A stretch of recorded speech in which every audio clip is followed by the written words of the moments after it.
이제 드디어 바로 빌 게이츠의 창조자본주의가 나옵니다. 창조자본주의. 빌 게이츠는 세계 최고 부자죠. 부자인데 바로 불평등, 빈익빈 부익부 현상을 개탄을 하면서 경제가 진보할수록 부자는 점점 부자가 되고 가난뱅이는 점점 가난해진다. 이걸 어떻게 할 거냐. 제일 세계 최고 부자가 이런 얘기를 한 거예요. 여기서 연설을 한 거예요. 이 연설을. 그래가지고 기술 혁신이 아니라 시스템 혁신이 필요하다. 자본주의 체제를 근본적으로 뜯어 고쳐야 된다. 이거 연설을 한 거예요. 그래서 어떻게 하느냐. 그냥 무상으로 지원해 주는 것이 아니고 시장을 통해서 구매력을 얻도록 하자. 요 제안을 한 거예요. 바로 그래서 요 창조자본주의에는 여러 가지 형태가 있다라고 했단 말이에요. 바로 제가 생각하기에 애터미 시스템도 바로 창조자본주의의 하나예요. 창조자본주의. 시장을 통해서 보통 사람이 일자리를 얻고 소득을 얻게 만들어준 시스템이에요. 시장을 통해서. 절대로 공짜로 안 줍니다. 시장을 통해서 하는 거예요. 시장을 통해서. 왜? 공짜로 주면은 타성이 붙어가지고 이건 되지를 않아요. 그러니까 시장을 통해서 하자는 거예요. 우리 정부가 신정부가 새 정부가 들어오면서 창조자본주의 또는 창조경제를 주장했는데 벌써 2007년에 빌 게이츠가 다보스 포럼에서 한 연설 속에 들어있고 우리 사회에 창조자본주의라고 번역돼 나와 있어요. 이미. 그거예요. 그거. 그러니까 시장을 통해서 시장의 혜택을 가장 받지 못하는 가난한 사람들이 일자리를 얻고 소득을 얻도록 해주자. 구매력을 얻도록 해주자 하는 게 창조자본주의예요. 그러니까 지금도 그 정부의 창조자본주의가 창조경제가 뭐냐고 질문한 사람이 많다는데 간단합니다. 창조경제는요. 보통 사람들이 일자리와 소득을 얻을 수 있는 자본주의. 이게 창조자본주의. 먹고 산다는 게 그렇게 천박한 일이 아니에요. 가장 고상한 일이에요. 먹고 산다는 게 이게 인간의 생명을 유지하는 길인데 얼마나 고상한 일이에요. 그렇잖아요. 그렇게 뭐 우스꽝스러운 일이 아니라고요. 그러면 서민들이 일자리를 얻고 소득을 얻어서 먹고 살 수 있게 해주는 것, 이거야말로 가장 고상한 창조자본주의예요. 첨단 기술을 개발해가지고 서울공대 나온 놈만 들어갈 수 있다. 그게 무슨 창조자본주의. 물론 그렇게 해서 많은 기업이 생기고 많은 사람들에게 일자리를 주면 좋지만은 그 일자리에 들어갈 수 있는 사람은 소수에 불과합니다. 왜? 대학 공대 정도를 나와야 가능하다고요. 공대 정도를. 자, 다음. 가난 나라님도 구제 못합니다. 이게 지금 조선시대 나온 말인데 맞아요. 나라님도 구제 못해요. 그럼 누가 구제해야 돼? 내가 할 수밖에 없어. 우리나라 거버넌스라는 것은 공공행정입니다. 공공행정. 그래서 세계 유수기관, 세계은행 그리고 독일의 재단들이 그 나라의 거버넌스가 어느 정도 되는, 그 나라의 행정 능력이, 행정의 퀄리티가 어느 정도인가를 조사해서 매년 발표합니다. 그런데 우리나라는 OECD 국가 평균 6.6보다 작은 6.14예요. 다시 말하면 우리나라 행정력에 기대서 내 빈곤 문제가 해결될 것이다. impossible, 불가능하다. 그 말이에요. 불가능하다. 워낙 새는 데가 많다. 매년 국제 투명성 기구 TI라고 그러면 Transparency International 투명성 기구에서 그 나라의 부패 정도가 어느 정도인가를 발표하죠. 우리나라는 소득은 12등인데 부패는 46등이에요. 엄청나게 부패한 나라. 그런데 더 지금 절망적인 것은 몇 년 전 그 앞 정부까지는 38등이었는데 이 앞 정부에서 46등으로 떨어졌어요. 부패가 점점. 그 다음에 얼마 전에 또 그 유엔에서 그거 발표했죠. 국민들이 법을 얼마나 잘 지키느냐. 그럼 법을 잘 지키는다고 부패하고 무슨 관계가 있겠어요? 비례관계가 있어요. 그것도 46등으로 나와서 똑같이 나와요. 얼마나 법을 안 지키는가, 얼마나 부패했는가. 그러면 이렇게 지금 거버넌스가 형편없는데 정부가 뭘 해가지고 내 노후 생활이 해결될 거다? 기대하지 않으시는 게 나라님도 구제 못합니다. 그렇게 안 돼요. 그러면 누가 할 수밖에 없어. 내가 해야 돼. 내가. 결국 가난은 내가 해결해야 되는데 그러면 내가 해결하려면 어떻게 해야 돼? 자본을 갖지 않으면 안 돼요. 자본을. 자, 다음. 자, 무슨 자본을 가져야 하는가? 자, 우리가 최종적으로 갖고자 희망하는 자본은 이런 것이에요. 최종적으로 갖고 싶어요. 넓은 땅을 갖고 싶고, 땅 갖고 싶죠. 거기다 그림 같은 집을 짓고 그냥 사랑하는 우리님과 이렇게 살고 싶은데 땅이 없어. 요 상가 건물 하나 가지고 있으면 기가 막히겠죠. 금덩어리 이 정도 가지고 있으면 괜찮죠. 어떤 놈이 돈을 이렇게 숨겨놨대. 나중에 들켰어. 은행 돈을 빼가지고 뚱쳐가지고 횡령해가지고 숨겨놨어. 그 다음에 이건 유가증권이에요. 이 1억 원짜리 유가증권입니다. 자, 궁극적으로는 이런 걸 갖고 싶어 하는데 이것을 부모로부터 물려받았으면 좋겠지만 없다 이거예요. 없어.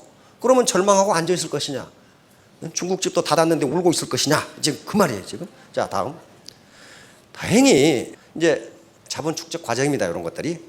이게 아인슈타인이 계산한 건데 이걸 쉽게 말하면 무식한 놈이 용감하다 그 말이죠. 다시 말하면 마음을 열고 들어야 돼요. 마음을 열고. 이거는 자기 자아니까 고집이에요. 고집. 지식이 작으면 작을수록, 다시 말하면 무식하면 무식할수록 고집이 세다. 지금 이런 말이거든요. 자, 다음. 이제 우리가 축적해야 할 자본이 뭔가. 자, 첫째 사회자본입니다. 사회자본. 자, 자본을 가지면 된다 그랬죠. 지금 이게 두 줄 마케팅인데 지금 바이너리 시스템인데 이렇게 나가죠. 이렇게 나가죠. 이렇게 나간단 말이에요. 이렇게. 근데 소셜 사회 자본이란 게 뭐냐 하면은 요 자체를 소셜 네트워크 자체를 자본이라고 부르는 거예요. 네트워크. 소셜 네트워크 자체를 자본이라고 불러요.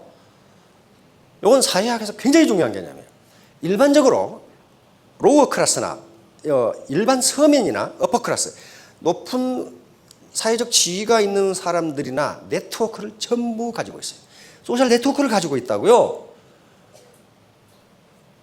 전화 지금 휴대폰에 몇 명이나 돼 있어요? 아무리 적어도 500명 그렇게 돼 있어요. 휴대폰 전화번호가. 그렇죠? 많은 분들은 2,000명 그렇게 돼 있어요. 그게 네트워크예요. 사회적 연결망이 돼 있잖아요. 사회적 연결망. 그런 거 아니더라도 고모, 이모, 사돈네, 팔촌까지 다 알아. 다 알고 애경사가 있을 때 찾아가요. 그렇죠? 애경사가 있을 때 이게 소셜 네트워크예요. 내가 그쪽에 경사가 있을 때 혼인식에 가서 축의금 내고 그쪽에서 우리 혼사가 있을 때 축의금 내고 이게 소셜 네트워크예요. 네트워크. 모든 인간은 다 네트워크를 가지고 있는데 일반 사람이 가진 네트워크하고 어퍼클래스, 요 사회 상류층이 가진 네트워크하고는 돈이 생기는 정도가 다르다. 그런 말이에요. 달라요. 내가 사회적 문제가 생겼어. 근데 내 친구가 저명한 변호사야. 야, 그 이러저러 저러 일을 하는데 어떻게, 야, 걱정 마. 내가 해결해 줄게. 그런데 이 로어 클래스 사람들은 그걸 전화해서 해결해 줄 놈이 없어. 전화하면 뭐라고 그래? 어떠냐, 그거? 생산성이 다르다. 생산성이. 그래서 이 소셜 네트워크의 퀄리티에 따라서 소득이 결정된다고 보는 거예요. 다시 말하면 사회학자들이 이걸 굉장히 강조하는 게 유럽에서 강조해요. 유럽에서. 유럽은요, 상속세가 어마어마하게 비싸. 상속하고 나면 거의 안 남아. 세금 내고 나면. 그런데 그 부자 또는 귀족의 자녀가 또 부자로 살고 귀족으로 살아. 그래서 학자들이 연구하고 이게 뭐냐 이게야. 경제 자본을 거의 세금으로 가져갔는데 왜 저놈들이 잘 사는가? 요거. 소셜 네트워크가 돈이 생기는 네트워크라. 여기서는 유용한 정보가 나와. 정보. 그렇죠? 지식정보 사회니까 정보가 나와요. 그런데 요 아래층에서는 유용한 정보가 나오지를 않아. 그리고 돈이 생기는 네트워크가 아니라 돈만 들어가는 네트워크야 이건. 요거예요. 그러니까 요게 지금 요게 애터미 시스템이에요. 이게 네트워크란 말이에요. 네트워크. 사회학에서도 이걸 네트워크라 그래. 휴먼 네트워크. 인간 그물망이에요. 요 사이즈와 퀄리티에 따라서 소득이 결정된다. 소득이 결정된다. 우리 애터미 시스템은 똑같죠? 요 자기 밑에 있는 요 시스템, 다시 말하면 휴먼 네트워크의 사이즈와 퀄리티는 결속력입니다. 상호 신뢰. 요것에 따라서 소득이 결정된다. 그러니까 여기 올라오신 분들이 내 노력은 1%밖에 안 된다는 게 이런 얘기예요. 내가 물건 팔아서 월 4,500만 원 버는 게 아니라는 거예요. 그러면 이 사람들 것을 이렇게 자기가 트리클업 해가지고 뜯어먹느냐? 그건 아니에요. 상호 정보를 교환하면서 밑에도 잘 되게 만들어요. 밑에서 잘 되지 않으면 이 사람이 올라갈 수가 없게 돼 있어요. 올라갈 수가 없어. 밑에 판매사를 2명 이상 만들어야 내가 다이아몬드가 되도록 돼 있어요. 이 사람들을 성공시키지 못하면 나는 용 빼는 재주가 있어도 다이아몬드가 못 돼요. 밑에를 성공시켜야 돼. 성공시켜야 된다고요. 요 사회 자본을, 요 네트워크를 어떻게 크게 하느냐 하는 게 문제예요. 이게 네트워크를 크게 하는데 가장 중요한 게 뭐라 그랬어요? 매력이야, 매력. 매력이라고요, 매력. 내가 내 고객에게 얘기했는데 인상 자체가 더럽다. 그러면 이게 완전히 사기꾼 스타일이다. 누가 그걸 가입하겠어요? 누가? 안 한단 말이에요. 매력이에요. 아무튼 저 양반은 처음에 볼 때는 인상이 고약했는데 절대로 거짓말을 하지 않는다. 약속을 칼같이 지킨다. 그 자체가 매력이 돼요. 그 자체가. 이건 이 마케팅계에 아주 그 예가 얼마든지 있어요. 처음에는 좀 이상한 사람으로 생각했다가 사람이 그렇게 약속을 잘 지키고 정직해. 그러니까 나중에 100% 믿어버려요. 저 사람 말은 틀림없어. 이렇게 된단 말이에요. 이게 매력이란 말이에요. 그러니까 매력과 신뢰라는 가지를 가지고 여기 사이즈를 키워나가면 부모로부터 경제 자본을 물려받지 못했더라도 나는 자본을 갖는 거다. 자본을 갖는 거다. 이렇게 되려면은 나 혼자 똑똑하면 안 돼요. 애터미 사업은 독불장군은 절대로 성공 못 해요. 절대로 성공 못 해요. 밑에를 성공시키지 않으면 내가 성공을 못 해요. 그렇게 지금 만들어졌어요, 이게. 그리고 나중에 다 어디서 만나요? 이렇게 해놨어요. 월 5천만 원 이상 못 벌도록 해놨단 말이에요. 나머지는 다 밑에 트리클 다운 하는 거예요. 트리클 다운이에요. 예를 들면 이도국 총장이다. 하루에 2억씩 올라와. 포인트가. 그런데 어때요? 이 양반이 가져가는 것은 5천밖에 안 돼. 밑에 다 트리클 다운을 한다고요. 그러라고 이렇게 만들어 놓은 거예요. 그런데 누가 그러면 이걸 못하느냐? 계속 불평만 하는 사람이 있어. 무슨 불평이냐?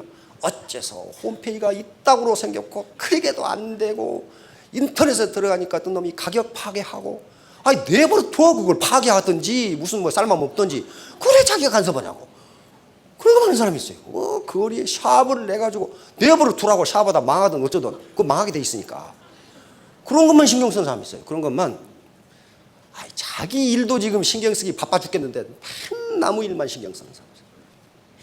그건 신뢰를 주지 못합니다. 신뢰를 주지 못해요. 자, 다음. 그래서 소셜 캐피탈. 이것도 자본이다. 이건 자본입니다. 자, 이 학자들이에요. 사회자본을 연구한 저명한 학자들이에요. 자, 다음. 바로 두 번째. 긍정 심리 자본이. 이것도 모든 성공학 책의 맨 앞에가 나와 있어요. 맨 앞에가 이 말이 나와 있어요. 성공학 책에 성공학자들이 굉장히 많은데 그중에 가장 저명한 사람 중에 하나가 나폴레옹 힐이라는 사람입니다. 나폴레옹 힐이 20년간 연구해서 쓴 책이 The Law of Success라는 책이에요. 성공의 법칙이라는 책이에요. 성공의 법칙. 그러니까 성공에도 뭐가 있다? 법칙이 있다. 그걸 찾아내서 썼는데 이 책이 8권이야. 이게 8권. 그래가지고 방대해가지고 서민들이 이거 읽다가 죽게 생겼어. 그래가지고 야 이래 가지고는 안 되겠다 하고 10년간 다시 그 책의 핵심을 뽑아가지고 낸 책이 Think and Grow Rich라는 책입니다. 생각하라 그러면 부자가 되리라. 그러니까 그 책 제목에다가 자기 책의 핵심적인 내용을 제목으로 붙인 거예요. 생각하라 Think and Grow Rich 그러면 부자가 되리라. 다시 말하면 당신이 부자가 되겠다고 생각하면 된다는 거예요. 된다. 근데 왜 안 되느냐? 잠재의식이 어떻게? 네가 어떻게? 네가 어떻게? 그래서 그 책 내용은 전부 현재의식과 잠재의식을 어떻게 일치시킬 것이냐. 나는 부자가 될 수 있는 자격이 있는 사람이다. 나는 그럴 만한 하루에 월 5천만 원을 벌 수 있는 사람이다. 요걸 이렇게 입으로는 얘기하지만은 요 배 밑에서 네가 어떻게? 네가 어떻게? 요게 자꾸 나온단 말이에요. 요걸 의지와 일치시키는 과정. 요것이 책 제목의 책 내용에 거의 대부분 찾아가고 있어요. 자, 다음 네버 기브 업. 이게 이솝우화에 나와 있죠. 토끼와 거북의 경주예요. 바로 애터미 사업은 거북의 경주입니다. 절대로 토끼처럼 빨리 성공 못해요. 성공 못합니다. 세상에 대한민국에서 그렇게 빨리 돈을 벌 수 있는 방법이 있다면 아마 서울대학 애들이 다 찾아오고 없을 거예요. 카이스트에서 다 차지해서 없어요. 그런 방법 없어요. 바로 거북이처럼 스타트를 같이 해서 계속 잠자고 있잖아요. 가서 결국은 승리하는 자는 거북입니다. 다시 말하면 슬로우 앤드 스테디. 느리지만은 쉼 없이 포기하지 않고 계속적으로 그런 사람이 성공합니다. 자, 태도가 좀 애티튜드야. 그래서 이 사람 제가 늘 설명하는 사람인데 폴 마이어라는 사람. 완전히 알거지 노숙자였다가 지금은 기업을 40여 개나 거느린 미국의 100대 부자 중에 한 사람입니다. 이 사람 고등학교 졸업했어요. 고등학교 졸업했는데 이 사람이 유명한 것은 돈을 많이 벌어서 유명한 것이 아니라 내가 왜 부자가 됐는지를 잘 모르겠어. 그래서 SMI라는 연구소를 만들어가지고 동기부여 연구소입니다. 우리나라도 있어요. 내가 왜 부자가 됐는지 그걸 연구해 본 결과 결론이 뭐냐 하면은 나는 부자가 되겠다고 생각했다. 그것밖에 없어요. 결론이. 다시 말하면 내가 애티튜드, 내 멘탈 애티튜드, 내 마음가짐을 어떻게 갖느냐에 따라서 성공 여부는 결정된다. 그래서 이 사람이 그랬죠. 기자들이 물었어요. 기자들이.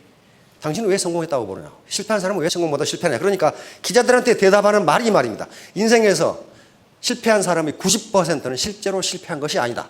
그들은 다만 그만두었을 뿐이다. 근데 에디슨도 똑같은 소리를 했어요. 에디슨도 똑같은 소리를 했어요. 그러니까 그만두지 않는 것. 자, 다음.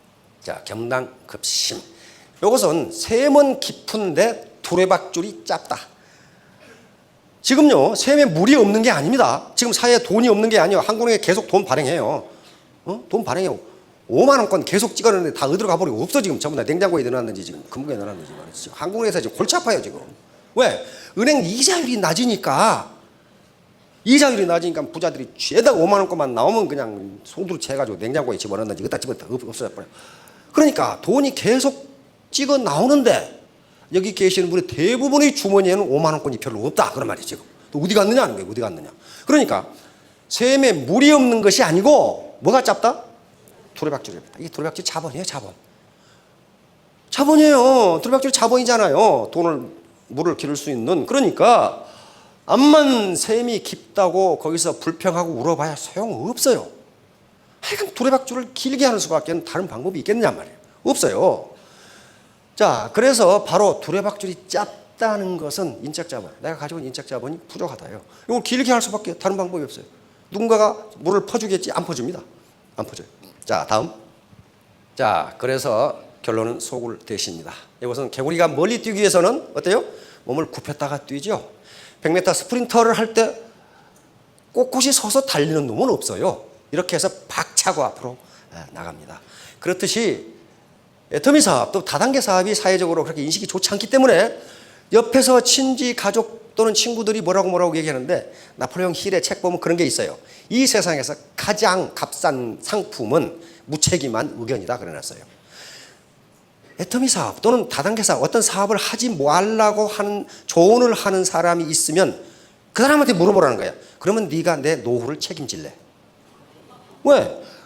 가장 값싼 것이 무책임한 의견이라는 거예요. 그냥 해보는 거예요 그냥. 그래서 모든 인간은 무책임한 의견을 산더미처럼 가지고 있다. 그래서 얘기해. 그거 하지 마. 그거 하지 마. 그거 안 좋아. 그거 좋아. 그거 해봐. 그런데 결국 주체적인 판단은 자기가 해야 돼요. 자기가. 여러 가지 비난이 있고 사회적 인식이 안 좋겠지만은 그 가운데 정당한 방법으로 내 땀의 대가를 얻는다면 그것이야말로 성공입니다. 자, 맨 마지막으로 갑시다. 이게 애티튜드 태도인데요. 어빌리티는 1%밖에 안 돼요. 나머지는 뭐냐? 전부 태도입니다. 내 파트너와 어떤 관계를 가지고 이 사업을 해나가느냐. 이게 R이 리치입니다. 리치 또는 레비뉴, 소득이에요. 이것은 무엇의 함수냐? 신사숙. 결국 매력적인 사람이 성공한다. 매력적인 사람이 성공한다. 정직하든지 외모가 잘났든지 말을 잘하든지 뭐 하나 있어야 될 거 아니에요. 너는 약속을 칼같이 지키든지 부지런해가지고 청소를 다 하든지 국수를 사정없이 사든지 뭐 하는 매력이 있어야 될 거 아니에요. 이 매력 있는 사람이 성공한다. 자, 여기 계시는 분들 보니까 엄청나게 매력 있는 분들인데 3년 후, 5년 후에 전부 스타 또는 로얄 마스터가 되시기 바랍니다. 예, 감사합니다.